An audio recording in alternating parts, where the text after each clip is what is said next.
Oubliez tout ce que vous pensiez savoir sur la guerre. Les drones ne sont plus de la science-fiction, ils sont là et ils sont en train de redéfinir les conflits à une vitesse folle. La vraie question, c'est est-ce que l'Europe est prête pour ça? C'est le cœur d'un document officiel assez percutant qu'on va décortiquer ensemble aujourd'hui. Alors, d'où vient cette analyse? Elle est tirée d'un rapport très sérieux de la Commission de la sécurité et de la défense du Parlement européen. Il a été rédigé par Reinis Poniacs et franchement, le constat qu'il dresse sur la place des drones dans notre sécurité, il est sans appel. Le point de départ du rapport, il est simple, et il est même brutal. L'arrivée massive des drones de précision a changé la guerre pour de bon. C'est une réalité, il n'y aura pas de retour en arrière. On parle d'une révolution aussi importante que l'invention du char ou de l'avion de chasse. Rien que ça. Et attention, tout ça, ce n'est pas de la théorie.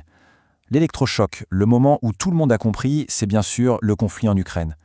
Ce qui s'y passe a servi de gigantesque laboratoire et a forcé toutes les armées du monde à revoir leurs copies. Et pour bien comprendre l'ampleur du phénomène, le rapport cite un fait absolument saisissant. En Ukraine, les drones, souvent des modèles très peu chers, ont fait plus de victimes que toute autre arme. Vous avez bien entendu, plus que l'artillerie, plus que les missiles. C'est un changement de paradigme complet. Parce qu'en fait, un drone, c'est bien plus qu'une arme. Le rapport le décrit comme un véritable couteau suisse militaire. Ça sert à la reconnaissance, évidemment, aux frappes de précision, mais aussi à la guerre électronique, aux évacuations médicales, au déminage, et même, figurez-vous, à documenter les crimes de guerre. Cette polyvalence le rend juste indispensable. Et c'est là qu'on arrive au cœur du problème pour l'Europe. Le rapport met le doigt sur quelque chose de très inquiétant, notre dépendance critique. Une vulnérabilité qui pourrait bien être le talon d'Achille de toute la défense du continent. La question devient alors évidente. Si ces engins sont si importants, qui les fabrique? Qui contrôle la technologie et la production? Eh bien, la réponse est, disons, préoccupante. Et voilà la réponse en images. C'est simple, c'est clair. Le géant chinois DJI contrôle à lui seul 74%, donc quasiment les 3/4 du marché mondial des drones commerciaux. Et il ne faut pas se leurrer, cette domination commerciale a des conséquences militaires directes, car beaucoup de drones sur le champ de bataille sont dérivés de technologies civiles. Mais le problème va bien au-delà. Il ne s'agit pas que des drones finis, mais de tout ce qu'il y a dedans. Le rapport est très précis. 9 capteurs optiques sur 10 viennent de Chine. Pékin contrôle aussi 85% de la production de batteries au lithium. Et on ne parle même pas des semi-conducteurs, des aimants, des puces. Bref, l'Europe est dépendante à tous les étages de la fusée. Et voici le chiffre qui fait le plus mal. Le chiffre vraiment stratégique. 98%. C'est la part du raffinage des terres rares contrôlée par la Chine. Ces métaux sont indispensables à toute l'électronique moderne. Sans terres rares, pas le drone, c'est aussi simple que ça. Le constat est sans appel.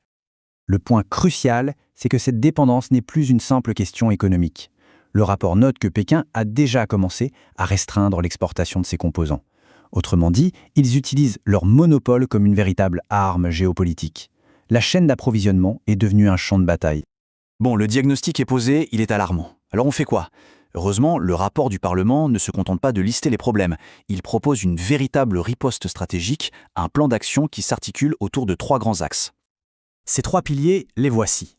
Premièrement, il faut adapter nos armées. Deuxièmement, il faut reconquérir notre autonomie industrielle. Et troisièmement, on doit renforcer notre défense civile. Voyons un peu plus en détail ce que ça veut dire. Alors, premier pilier, l'adaptation militaire. L'idée, c'est d'intégrer la menace des drones partout, à tous les niveaux. Ça veut dire créer des murs de drones pour protéger les soldats au sol, développer des systèmes anti-drones qui soient efficaces mais pas hors de prix, et bien sûr former les militaires. Le rapport insiste d'ailleurs beaucoup sur la coopération avec l'Ukraine pour la formation des pilotes. Ils ont une expérience inestimable. Deuxième axe, qui est absolument vital, reconstruire une base industrielle européenne souveraine. Les recommandations sont claires, il faut absolument relocaliser la production des composants critiques. Il faut aussi soutenir nos PME et nos startups innovantes. Et surtout, il faut simplifier les procédures d'achat pour que nos armées puissent s'équiper beaucoup plus vite. Et enfin, le troisième pilier. Celui-ci, il nous concerne tous directement. La défense civile. La guerre des drones ne se limite pas au champ de bataille. Il est donc impératif de protéger nos infrastructures critiques, les centrales électriques, les aéroports, les réseaux de transport. Ça passe par des systèmes d'alerte pour la population et par un renforcement général de notre résilience face à ces nouvelles menaces. On le voit, le plan est ambitieux, mais le vrai message du rapport, c'est l'urgence. L'Europe doit agir et elle doit agir vite.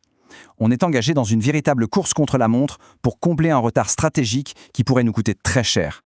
Et ce qui rend cette course si folle, c'est l'écart de vitesse. C'est peut-être le point le plus important du rapport. Des acteurs comme la Russie ou la Chine ont des cycles d'innovation de 3 à 6 mois. Ils développent, testent et déploient de nouvelles technologies en quelques mois à peine. En Europe, nos cycles d'acquisition de matériel militaire se comptent en années. Cet écart, c'est notre plus grande vulnérabilité. Le temps qu'on déploie une technologie, elle est peut-être déjà obsolète. Ce qui nous amène à la question finale, celle qui résume tout l'enjeu de ce rapport. Face à des menaces qui évoluent à une vitesse pareille, l'Europe sera-t-elle capable de réagir assez vite? Est-ce qu'on pourra construire ce fameux mur de drones pour nous protéger avant qu'il ne soit trop tard? La question reste ouverte.